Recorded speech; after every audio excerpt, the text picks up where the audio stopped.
बहुत समय पहले की बात है। एक छोटे से गांव में आरिफ नाम का एक गरीब लड़का अपनी बूढ़ी मां के साथ रहता था।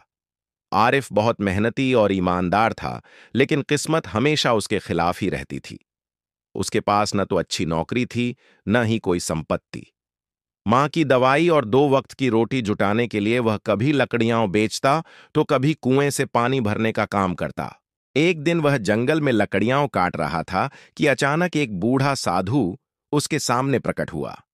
साधु के वस्त्र पुराने थे, लेकिन आंखों में अजीब सी चमक थी। उन्होंने आरिफ से कहा, बेटा, मैं बहुत भूखा हूं, क्या तुम्हारे पास खाने को कुछ है? आरिफ ने बिना सोचे समझे अपनी थैली में से सूखी रोटी निकालकर साधु को दे दी। साधु मुस्कुराए और बोले, तुम बहुत अच्छे लड़के हो। तुम्हारी मदद के बदले मैं तुम्हें एक रहस्य बताता हूं। पास ही एक पुराना कुआं है, उसके नीचे एक जादुई चिराग छुपा है। पर याद रखो, उसे लाने के लिए तुम्हें हिम्मत और समझदारी दोनों की जरूरत पड़ेगी। आरिफ साधु की बातों पर विश्वास करके बताए हुए स्थान पर गया। सचमुच वहां एक पुराना कुआं था। वह एक रस्सी और टोकरी लेकर कुएं में उतर गया। कुआं बहुत गहरा था और नीचे बिल्कुल अंधेरा। आखिरकार उसे एक पत्थरों से ढकी गुफा मिली। उसने पत्थरों को हटाया तो सामने एक चमकदार पीतल का चिराग रखा था। जैसे ही उसने चिराग उठाया, पूरी गुफा हिलने लगी। एक भयानक आवाज गूंजी, कौन है जो मेरी नींद तोड़ रहा है? आरिफ घबरा गया, लेकिन उसने हिम्मत नहीं खोई। वह जल्दी से चिराग लेकर कुएं से ऊपर चढ़ आया। घर पहुंचते ही आरिफ ने चिराग को साफ करने के लिए रगड़ा। तभी अचानक एक भयानक धमाके के साथ नीले धुएं से एक जिन्न प्रकट हुआ। जिन्न ने झुककर कहा, हे मालिक, आपने मुझे जगा दिया है। बताइए, मैं आपकी क्या सेवा कर सकता हूं? आरिफ चकित था, लेकिन उसने धीरे से कहा, मेरी मां बहुत बीमार हैं। क्या तुम उन्हें ठीक कर सकते हो? जिन्न ने हाथ घुमाया और तुरंत ही आरिफ की मां स्वस्थ हो गईं।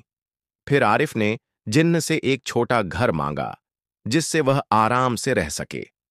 देखते ही देखते एक सुंदर सा घर उनके सामने खड़ा हो गया। आरिफ के दिन बदलने लगे। अब वह गरीब नहीं रहा, उसके पास सब कुछ था, दौलत, सम्मान और मां की दुआएं।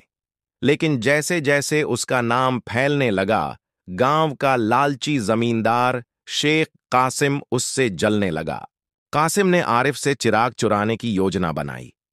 एक रात उसने आरिफ की गैर मौजूदगी में उसकी मां को धमकाकर चिराग ले लिया।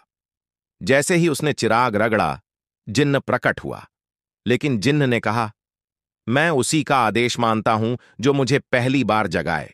कासिम ने धोखे से आरिफ के नाम से आदेश दिया और जिन्न ने उसे एक महल बनाकर दे दिया। आरिफ जब घर लौटा तो मां ने सब कुछ बता दिया। वह जान गया कि अब बिना चिराग के जिन्न को वापस पाना असंभव है, लेकिन वह हार नहीं मानता था। उसने चुपके से कासिम के महल में घुसने की योजना बनाई।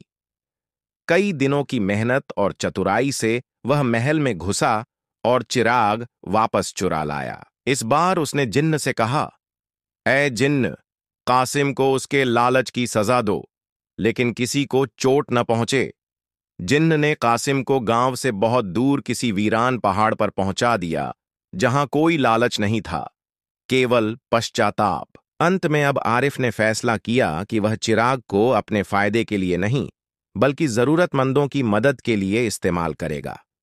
वह गांव के गरीब लोगों की मदद करने लगा, स्कूल बनवाया, अस्पताल खुलवाया और सबके दिल में बस गया।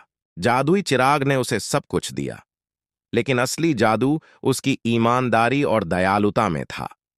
सीख: इस कहानी से हमें यह सीखने को मिलता है कि सच्ची दौलत इंसान की नीयत और दिल में होती है। जादू तभी काम करता है जब हम उसे अच्छे कामों के लिए इस्तेमाल करें।